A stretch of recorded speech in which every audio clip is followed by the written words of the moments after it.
사도신경으로 우리의 신앙을 고백하며 9월 17일 금요일 기도회 시작하겠습니다. 나는 전능하신 아버지 하나님 천지의 창조주를 믿습니다. 나는 그의 유일하신 아들 우리 주 예수 그리스도를 믿습니다.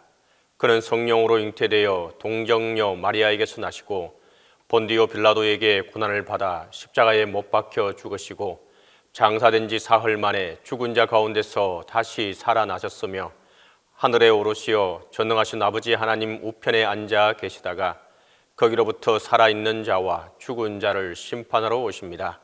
나는 성령을 믿으며 거룩한 공교회와 성도의 교제와 죄를 용서받는 것과 몸의 부활과 영생을 믿습니다.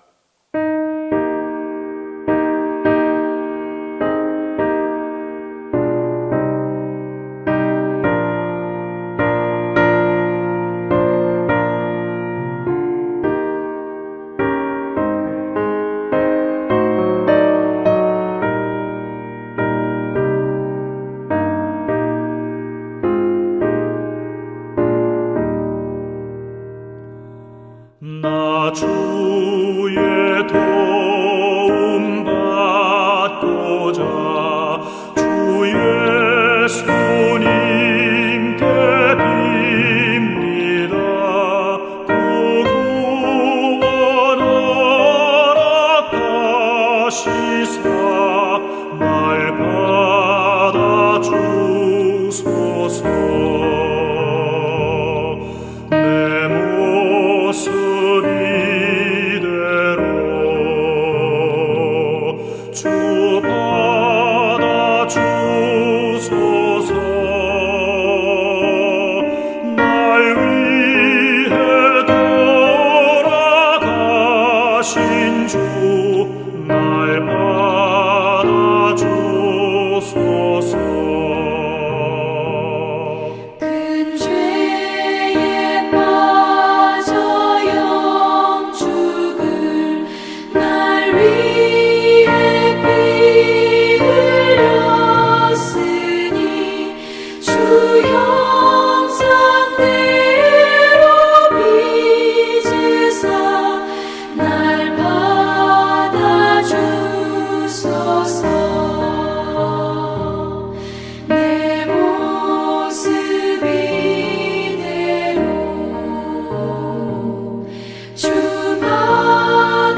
시간 귀하고 귀하다. 이제껏 내가 산 것도 주님의 은혜라. 또 나를 장차 본 향해 인도해 주시리.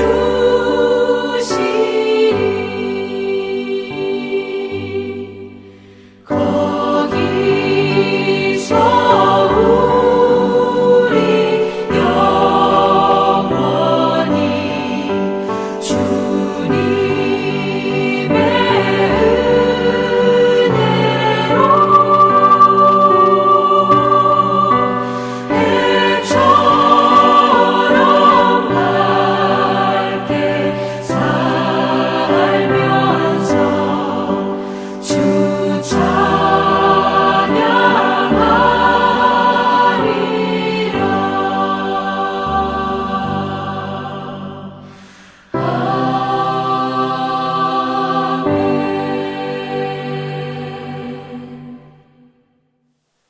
이 시간 우리에게 주신 하나님의 말씀은 시편 12절로 18절입니다. 구약성경 시편 12절로 18절입니다. 여호와여 일어나옵소서. 하나님이여 손을 더옵소서. 가난한 자들을 잊지 마옵소서. 어찌하여 악인이 하나님을 멸시하여 그의 마음에 이르기를 주는 감찰하지 아니하리라 하나이까. 주께서는 보셨나이다. 주는 재앙과 원한을 감찰하시고 주의 손으로 갚으려 하시오니 의로운 자가 주를 의지하나이다. 주는 벌써부터 고아를 도우시는 이시니이다. 악인의 팔을 꺾으소서. 악한 자의 악을 더 이상 찾아낼 수 없을 때까지 찾으소서. 여호와께서는 영원 무궁하도록 왕이시니 이방 나라들이 주의 땅에서 멸망하였나이다. 여호와여 주는 겸손한 자의 소원을 들으셨사오니 그들의 마음을 준비하시며 귀를 기울여 들으시고 고아와 압제당하는 자를 위하여 심판하사 세상에 속한 자가 다시는 위협하지 못하게 하시리이다. 오늘 우리가 함께 본 시편, 이 시편은 고통의 경험을 하고 있는 한 사람이 공의와 정의로 심판하시는 하나님께 자신을 구원해 달라고 부르짖는 간절한 단식이자 기도입니다. 이 시편 기자가 이렇게 탄원하고 기도하는 이유는 악한 자로 인해 고통당하는 사람들 때문입니다. 2절 말씀에 악한 자가 교만하여 가난한 자를 심히 압박하오니 그들이 자기가 베푼 꾀에 빠지게 하소서. 지금 이 시편 기자가 바라보는 세상 현실은 악한 자가 가련하고 연약한 자를 심히 압박하고 있는 현실입니다. 악한 자가 이렇게 이토록 악한 일들을 서슴없이 할 수 있는 이유는 어디에 있겠습니까? 그 이유는 그들이 하나님이 계시지 않다고 생각하기 때문입니다. 4절입니다. 악인은 그의 교만한 얼굴로 말하기를 여호와께서 이를 감찰하지 아니하신다 하며 그의 모든 사상에 하나님이 없다 하나이다. 또 11절에도 악인이 그의 마음에 이르기를 하나님이 잊으셨고 그의 얼굴을 가리셨으니 영원히 보지 아니하리라 하나이다 라고 말하고 있습니다. 악인이 악한 행동을 하는 모든 권한이 어디에 있나요? 하나님이 없다고 생각하기 때문입니다. 하나님이 없으므로 자신이 아무리 악한 행동을 할지라도 돌아보는 존재가 없고 심판하는 존재도 없다고 생각하기 때문입니다. 그렇습니다. 여러분, 악인의 근본적인 어리석음이 바로 하나님이 없다는 생각에 있습니다. 그렇기 때문에 온갖 악을 저지르고 또 그렇게 하고도 괜찮다고 생각하는 것입니다. 하나님이 없다고 생각하면 두려울 것이 없이 악을 행하는 것이 인간의 본성이기 때문입니다. 오늘날도 보십시오. 얼마나 악한 사람들이 많은지 모릅니다. 두려움 없이 악을 행합니다. 그러나 가만히 보면 악한 자들의 악행이 반드시 드러나고 많은 것을 우리는 목도하고 있습니다. 때때로 우리는 하나님의 부재의 경험을 하게 되는데 그것이 악인의 악한 행실보다 우리를 더 고통스럽게 만들 수 있다는 사실입니다. 오늘 읽은 시편 1절입니다. 여호와여 어찌하여 멀리 서시며 어찌하여 환난 때에 숨으시나이까. 히브리어 원문을 보면 어찌하여라는 부사가 가장 먼저 나오게 됩니다. 그만큼 시편 기자는 어찌하여라는 말을 강조하고 있습니다. 도대체 왜? 라는 탄식을 말하는 것입니다. 하나님, 악인의 악함 때문에 세상이 이토록 고통받고 있습니다. 악인의 압제로 인해서 세상에 가장 연약한 자들이 울부짖고 있습니다. 그런데 지금 하나님은 어디에 계시는 겁니까? 도대체 왜 이 고통의 현실을 돌아보지 않으시고 멀리 숨어 계신다는 것입니까? 세상이 너무도 고통스러워서 하나님의 도움이 절실하게 필요한데 하나님은 숨어서 아무런 응답도 없습니다. 그래서 시편 기자는 너무도 답답해서 12절에 여호와여 일어나옵소서, 하나님이여 손을 드옵소서, 가난한 자들을 잊지 마옵소서, 일어나옵소서. 이 기도는 멀리 숨어 계시지 마시고 이제는 일어나서 세상의 탄식과 부르짖음에 응답해 주십시오. 제발 이 힘겨움으로부터 구원해 주십시오라고 간청하고 기도하고 있는 것입니다. 이러한 시편 기자의 탄식이 우리에게 가르쳐 주는 것이 믿는 자들을 정말 힘들게 하는 것이 하나님의 침묵일 수 있다는 사실입니다.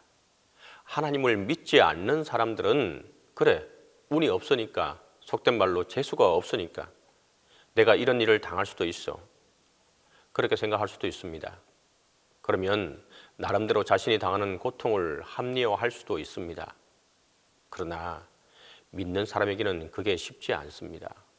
아니, 왜 내게 이런 일이 일어나는 거지? 하나님이 내게 관심이 없으신 것인가? 선하신 하나님이 왜 세상의 악한 자들을 그냥 내버려 두시는 거지? 이렇게 생각하기 때문입니다. 그래서 하나님의 침묵이 믿는 우리들을 정말로 힘들게 하는 때가 종종 있습니다. 요즘도 마찬가지입니다. 코로나19가 저와 여러분에게 그리고 우리 교회에 만들어 놓은 고통의 현실을 붙들고 기도합니다. 하나님, 이 고통을 해결할 수 있는 길은 속히 허락해 주십시오. 하루속히 자유롭게 일상생활을 할 수 있게 해 주십시오. 우리 성도님들 모두가 그리워하고 있는 예배당에 나와서 함께 예배할 수 있게 해 주십시오. 그러나 하나님은 여전히 응답이 없으시고 침묵하시는 것처럼 들립니다. 오히려 개학이 무기한 연기되어서 도대체 이 괴로움이 언제 끝날지 기약이 없습니다. 이럴 때면 하나님이 왜 이러시지? 내 기도가 부족한가? 이런 생각이 들고 너무도 괴롭습니다. 하지만 이때 강하게 생각나는 하나님의 말씀이 있습니다. 이사야 41장 10절입니다. 두려워하지 말라, 내가 너와 함께 함이라. 놀라지 말라, 나는 내 하나님이 됨이라. 내가 너를 굳세게 하리라. 참으로 너를 도와주리라. 참으로 나의 의로운 오른손으로 너를 붙들리라. 성도 여러분, 우리에게 이 믿음이 필요한 때입니다. 주님은 우리와 함께 하신다는 것입니다. 우리는 느끼지 못하고 보지 못하지만 그때에도 주님은 우리와 함께 하시고 우리와 함께 힘들어 하시고 계신다는 사실입니다. 성도 여러분, 오늘과 같이 너무 고통스러워서 하나님의 침묵이 느껴지는 때에도 이 믿음을 가질 수 있기를 간절히 바랍니다. 우리가 느끼지 못할 뿐이지 하나님은 지금 이 순간에도 우리와 함께 하시며 우리와 함께 고통을 당하시고 계시는 분인 줄로 믿습니다. 오늘 시편의 기자가 바로 이러한 믿음을 우리에게 고백하고 또한 우리에게 가르쳐주고 있는 것입니다. 시편 기자는 악인의 고통 앞에서 침묵하시는 하나님의 부재를 경험했습니다. 그 하나님이 고통당하는 자신과 세상으로부터 숨어 계신다고 생각하였습니다. 그러나 시인은 이렇게 하나님을 의심하는 것으로 끝내지 않았습니다. 하나님에 대한 신앙을 포기하는 것으로 끝나지 않았습니다. 오히려 시편 기자는 강한 확신으로 하나님 앞에 나아갑니다. 그 확신이 어떻게 시작되냐 하면 14절입니다. 주께서는 보셨나이다. 주는 재앙과 원한을 감찰하시고 주의 손으로 갚으려 하시오니 의로운 자가 주를 의지하나이다. 주는 벌써부터 고아를 도우시는 이시니이다. 주께서는 보셨나이다. 원어적 의미를 그대로 살려서 번역하면 주께서는 확실히 보셨습니다. 이게 시편 기자가 선언하는 믿음의 핵심입니다. 악한 자가 뭐라고 말하나요? 4절에 하나님은 자신의 악한 행동을 감찰하지 않으신다. 11절에 하나님은 자신의 악한 행실을 보지 않으신다. 그렇게 생각합니다. 그래서 모든 악한 일을 행하고도 두려움이 없었던 것입니다. 그러나 시편 기자는 하나님은 그런 분이 아니란 사실을 깨달았습니다. 하나님은 보시는 분입니다. 아니, 이미 악한 자의 악한 행실을 확실히 보셨습니다. 그리고 그들의 악행을 갚으려고, 그러니까 심판하시려고 준비하고 계신다는 것입니다. 그래서 악인들로부터 고통을 당한 고아와 같이 가련한 자, 힘든 자를 도와주시는 분입니다. 왜냐하면 하나님은 공의와 정의로 심판하시는 분이기 때문입니다. 그래서 악인을 인정하지 않으십니다. 가련한 자의 고통을 외면하지 않으시는 것입니다.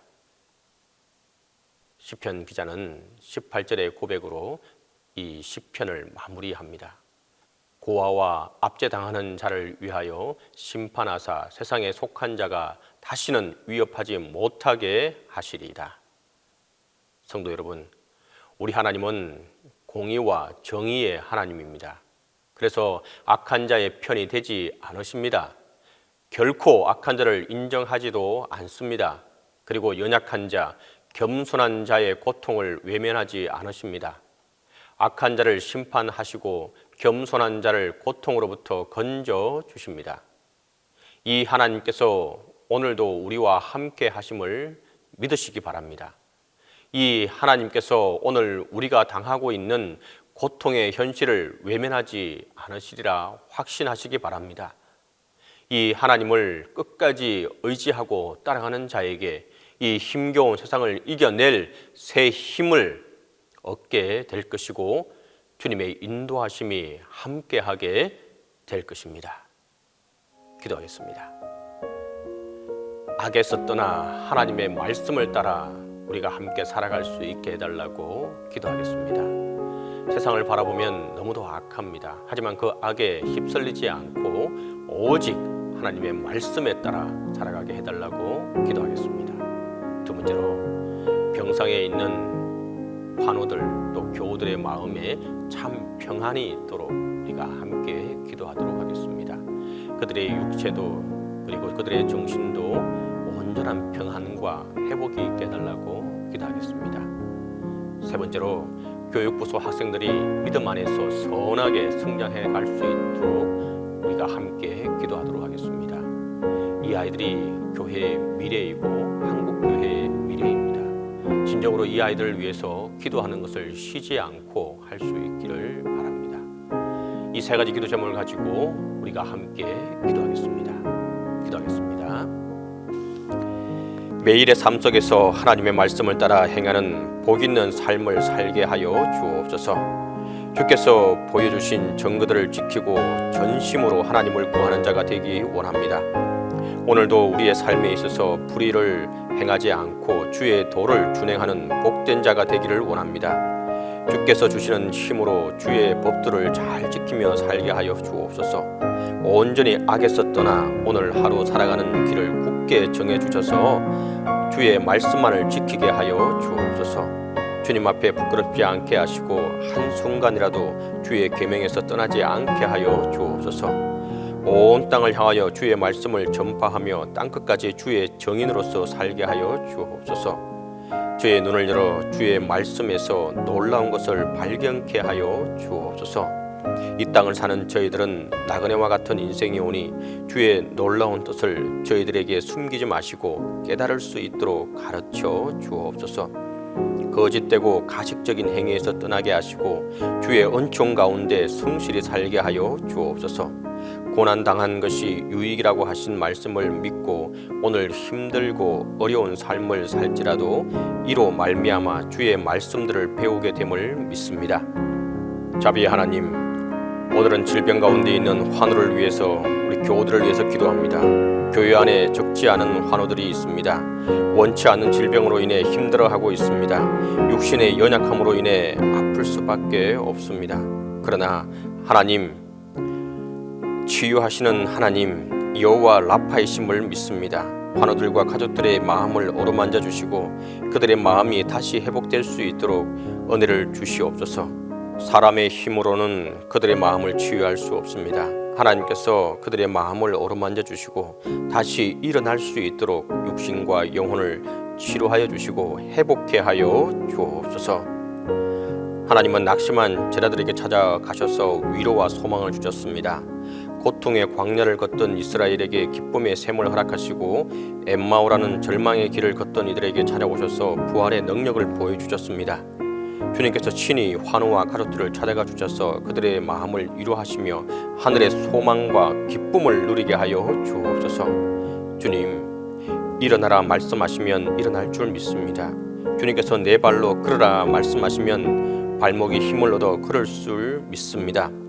자비의 하나님, 오늘도 그 사랑의 능력으로 치유함 받고 회복될 수 있도록 은혜를 베풀어 주옵소서.